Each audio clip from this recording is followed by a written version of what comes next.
Guys, meron tayong napakatindi.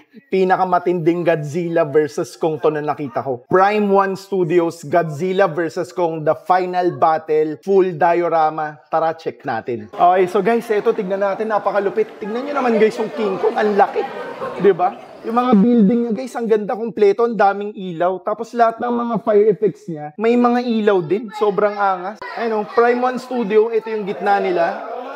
Sobrang angas. Meron pang malupit na kicker yan, guys. On natin yung ilaw ni Godzilla. Okay, so yan, guys, oh. Grabe, guys. Gumagapang. Gumagapang yung ilaw. Magmula buntot hanggang ano, no? Ayun, hanggang mukha ni King Kong. Sobrang angas niya. Ayun. So, ito, guys, isa sa mga pinakamagagandang centerpieces siguro na makukuha nyo. Kung Godzilla versus Kong fan ka, or Godzilla fan ka, or King Kong fan ka, or, alam mo yon, Godzilla versus Kong talaga. Sobrang angas niya. Ang laki nito, guys. Ang taas niya. Ilalagay namin, guys, sa description below. Yung measurements, lalagay namin yan. Para at least makita nyo kung swak sa display nyo.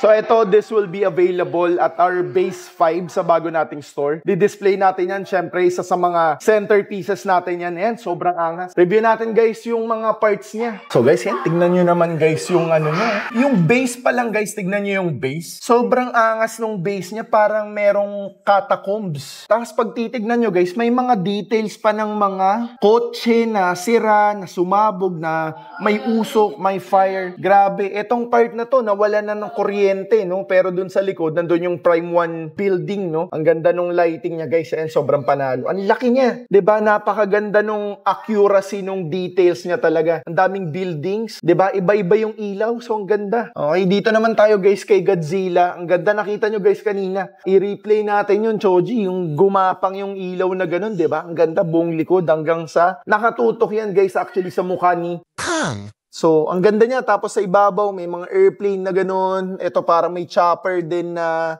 nakalagay dyan. May mga buildings. Sobrang angas niya, guys, talaga. Ito talaga, guys, masasabi ko, isa sa mga pinakamalulupit na releases ng Godzilla vs. Kong. The final battle talaga, full set, complete diorama. Sobrang angas. For more lessons, alam niyo na, guys, visit us at the Mother Base Toys and Collectibles, Green Hills.